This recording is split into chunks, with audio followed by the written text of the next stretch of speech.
clinching the grab. Oh! John Jones remains! Si je vous dis que cet individu a transformé une entreprise en faillite en un empire sportif évalué à des milliards de dollars.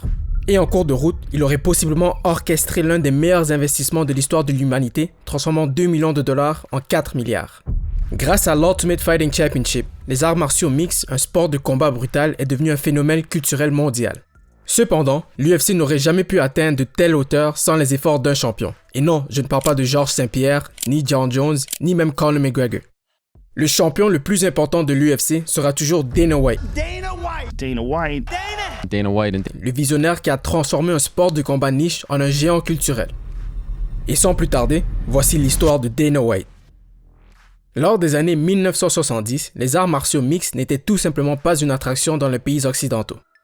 Ce n'est que lorsque le Brésilien Rorion Gracie et sa famille ont introduit leur forme unique de Jiu-Jitsu, une combinaison de plusieurs arts martiaux utilisés pour le combat rapproché aux États-Unis à la fin des années 70, que les choses ont changé. Dans leur effort de populariser ce que nous appelons aujourd'hui le Jiu-Jitsu brésilien, la famille Gracie a produit une série vidéo intitulée Gracie's in Action, mettant en vedette divers membres de la famille présentant l'art et combattant des pratiquants de différentes disciplines. Cette série vidéo a suscité l'intérêt d'Art Davie, un cadre publicitaire qui souhaitait organiser son propre tournoi de combat pour déterminer de manière décisive quel art martial était le meilleur. Davie s'est finalement entendu avec les Gracies pour organiser le tournoi, un événement diffusé à l'échelle nationale qu'ils ont appelé The Ultimate Fighting Championship. Et le 12 novembre 1993, dans un aréna à moitié plein à Denver, l'UFC est né. Leur premier événement mettant en vedette 2 kickboxers, un combattant de savate, un expert en karaté, un boxeur et même un lutteur de sumo. La catégorie de poids et la taille n'avaient pas d'importance, il suffisait tout simplement de battre tous ses adversaires. À la fin, c'est Royce Gracie, le frère de Rorion Gracie et ceinture noire en jiu-jitsu brésilien, qui est devenu le premier champion du tournoi de l'UFC. L'émission ne devait se dérouler qu'une seule fois, mais après avoir généré près de 90 000 achats de diffusion payantes, Davie et les Gracies ont décidé d'en organiser d'autres, mais il était toujours difficile de les vendre. Après tout, leur slogan était « There are no rules », il n'y a pas de règles, et les matchs montraient un niveau de brutalité auquel le public occidental n'était pas habitué. Et en 1996, les préoccupations concernant la brutalité de l'UFC ont atteint le Sénat américain. John McCain, le sénateur de l'Arizona à l'époque, a dirigé une campagne pour bannir l'UFC dans les 50 États, comparant le sport à des combats de coqs humains. What it was at the beginning was human cockfighting. Au final, 36 États ont adopté des lois interdisant ces combats, notamment New York qui a adopté l'interdiction à la veille de l'UFC 12. En réponse à l'augmentation des obstacles juridiques, l'UFC a modifié ses règles pour se conformer aux lois des commissions sportives de chaque État, instituant des catégories de poids, interdisant les coups de tête et a également introduit des rondes de 5 minutes pour en faire plus un événement sportif et moins une violence non gouvernée. Les deux cofondateurs, Rorion Gracie et Art Davie, ont vendu leur part à SEG, le partenaire télévisuel de la promotion, mais le nouveau groupe de propriétaires n'avait pas de solution aux problèmes financiers de l'entreprise. Autant incroyable que le spectacle et le phénomène de l'UFC, la promotion échouait commercialement. Si elle devait un jour devenir plus qu'un sport controversé, elle avait besoin d'un champion dévoué et acharné pour la pousser vers de nouveaux horizons. Et comme le destin l'aurait voulu, ce champion allait arriver. Le parcours de Dana White vers le poste de patron de l'UFC a commencé à la fin des années 70 à Manchester, Connecticut, où il est né. Sa famille déménageait beaucoup pendant son enfance, faisant des allers-retours entre Boston, Connecticut et Las Vegas. C'est à Las Vegas qu'un adolescent Dana White a rencontré Lorenzo Fertitta, un camarade de classe à son lycée. Mais gardez ce nom en tête, nous reviendrons sur Fertitta un peu plus tard. En grandissant, White a développé une affinité et une appréciation pour les sports de combat. Il a commencé la boxe à 17 ans, bien qu'il n'ait jamais brillé dans le ring. Il a commencé l'université 2 fois, d'abord à Quincy College, puis à l'université de Massachusetts. Mais White a fini par abandonner les 2 fois, car, comme il a dit, il savait toujours qu'il voulait travailler dans le monde de la bagarre. Pour payer ses factures, il a commencé à prendre des petits boulots, comme celui de valet à l'hôtel Boston Harbor, qu'il a quitté afin de poursuivre son rêve de travailler dans l'industrie des sports du combat. White a commencé à louer des gymnases locaux pour donner des leçons de boxe et se faisait reconnaître localement, mais cela n'est pas venu sans souci. Alors que ses cours de boxe à Boston continuent à croître, il a attiré l'attention de la mafia irlandaise dirigée par Whitey Bulger, qui a été représenté par Johnny Depp dans le film Black Mass. Comme White l'a raconté un jour, 2 hommes ont interrompu l'un de ses cours de boxe et ont exigé qu'il leur paye 2500 $. Au début, White n'a pas pris leur demande au sérieux. C'est jusqu'à ce qu'il reçoive un appel du bras droit de Bulger, Kevin Weeks, disant qu'il avait jusqu'au lendemain à 13h pour payer. One day, I was sitting in my apartment and I got a phone call and they basically told me, we want the money. You got till tomorrow at 1 o'clock to give us the money. Craignant pour sa vie, White a fait ses bagages et a immédiatement acheté un billet d'avion pour Las Vegas. So I literally that day, I bought a plane ticket and came back to Vegas. Vous vous souvenez de son camarade Fertitta que j'ai mentionné plus tôt? Eh bien, lui et son frère Frank sont devenus propriétaires de casinos dans la région de Las Vegas. Par coïncidence, le trio s'est croisé à un mariage où les Fertitta ont demandé s'ils pouvaient s'entraîner avec White qui avait transféré ses cours de boxe dans la région. Les trois ont commencé à s'entraîner ensemble et White a demandé à un ancien ami, John Lewis, un autre entraîneur renommé à Las Vegas, de joindre leur groupe. Lewis était un pratiquant d'arts martiaux mixtes et combattant de l'UFC lui-même, ayant participé à l'UFC 22 et l'UFC 28. White a commencé à développer des relations avec les autres combattants avec lesquels Lewis s'entraînait, notamment Chuck Liddell, Tito Ortiz, Randy Couture et BJ Penn. Bientôt, White est devenu manager pour Lewis, Liddell, Ortiz, gérant leurs transactions avec l'UFC. Et un jour, lors de la négociation d'un contrat avec l'ancien propriétaire de l'UFC, Bob Myritz, White a découvert que la société était au bord de la faillite. We got into this contract dispute over Tito's contract and Bob Myers said, you know what? There is no more money, okay? I don't even know if I'll even be able to put on one more event.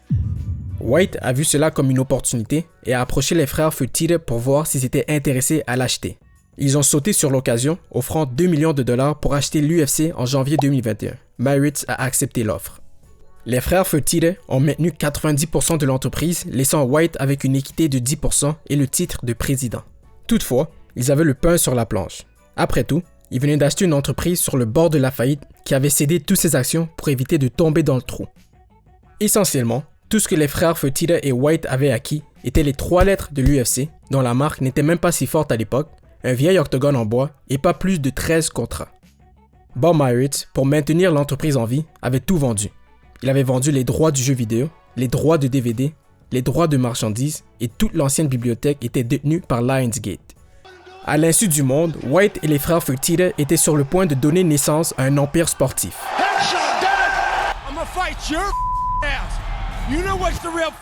Pendant les premières années de White, l'entreprise a rencontré des difficultés sur plusieurs fronts. Incapable d'organiser des événements pay-per-view, confrontée à des obstacles juridiques et freinée par l'image de la promotion découlant de l'extrême violence du sport qui rendait extrêmement difficile de trouver des sponsors. En 2004, les frères Fertitta avaient investi plus de 40 millions de dollars dans l'entreprise et elle n'était toujours pas rentable. À ce point, les frères avaient abandonné le projet et Lorenzo avait même demandé à White de voir combien il pourrait obtenir pour l'entreprise. I actually got to the point where I called Dana and I said, look, you know, we're going to have to take a loss on this thing. It's time to move on. We can't keep funding this thing. It's not working. And you're going to sell it. We're going to sell it. And I said, you know, do you know anybody? Who do you think, you know, could potentially buy this thing? Comme dernière tentative pour sauver leur investissement, ils ont déboursé un autre 10 millions pour produire une émission de télé-réalité intitulée The Ultimate Fighter. Effectivement, les événements pay-per-view limitaient le nombre de téléspectateurs qu'ils pouvaient atteindre, mais les combats à la télé par câble pourraient tout changer. L'émission opposait 2 équipes de combattants avec Chuck Liddell et Randy Couture comme capitaines de chaque côté. Les équipes de combattants vivaient ensemble, s'entraînaient sous la direction de leur capitaine et se battaient finalement contre l'équipe adverse lors d'un événement à style tournoi.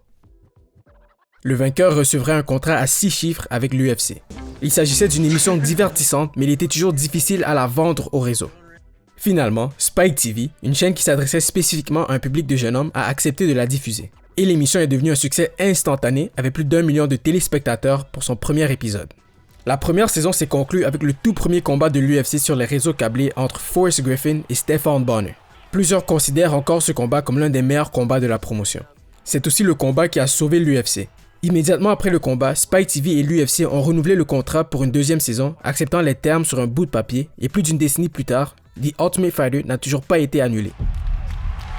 Nobody talked to us about doing a season 2 until that fight was over. Spike pulled us aside, said, hey, we want to do a new deal. We want to re-up you for another season of The Ultimate Fighter. The next deal for Spike was literally cut in the alley out where all the trucks are. In the back of the parking lot. On a napkin or a envelope or something. That's how I get. L'émission a réussi à propulser les arts martiaux mixtes et l'UFC vers un plus grand public. Et c'est là que la population de l'UFC a explosé et la promotion a connu une croissance exponentielle. En 2007, l'UFC a acheté un de ses plus grands concurrents, Pride Fighting Championship, basé au Japon, pour 70 millions de dollars. Et 4 ans plus tard, ils ont aussi acquis un autre concurrent, Strikeforce, ce qui les a aidés à populariser des combattants comme Ronda Rousey, Daniel Cormier et Robbie Lawler pour devenir des figures incontournables de l'UFC. Et avec chaque acquisition, l'UFC consolidait son pouvoir et se solidifiait encore plus en tant que la meilleure promotion du sport. Et ça a vraiment payé. En 2011, l'UFC a conclu un accord de 100 millions de dollars pour 7 ans avec Fox Sports pour diffuser leurs événements.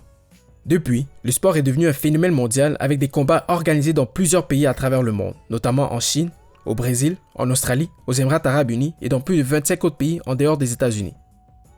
Durant cette période, les combattants de l'UFC sont devenus des superstars internationales, de Max Holloway à Anderson Silva, Georges St-Pierre, Conor McGregor, Khabib Nurmagomedov et Francis Ngannou. La popularité de l'UFC a augmenté au point où White et les frères Fertitta ont accepté de vendre la promotion à WME, une agence basée en Californie, pour un montant de 4 milliards de dollars en 2016. Do you have people asking you for money already? Oh, yeah. Oh, yeah. It's Relatives crazy. coming out of the woodwork? I don't answer any family phone calls at all. À l'époque, il s'agissait de la plus grande acquisition d'une organisation sportive. En 2018, l'UFC a également conclu un accord d'1,5 milliard de dollars avec ESPN pour devenir son partenaire télévisuel, leur permettant de diffuser 30 événements Fight Night et 20 événements pay-per-view sur leur service de streaming.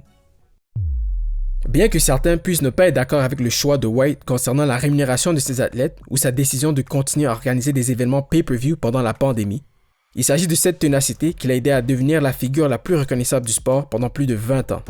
Et pendant ce temps, il a contribué à transformer un sport controversé en un phénomène culturel mondial et en transformant une entreprise presque en faillite en une entreprise évaluée à des milliards de dollars. Et malgré les difficultés rencontrées en cours de chemin, personne ne peut nier l'impact qu'a eu l'UFC sur le monde des sports de combat et du divertissement sportif. Si vous avez aimé cette vidéo et souhaitez voir du contenu similaire, n'oubliez pas de vous abonner à la chaîne. Merci et à très bientôt.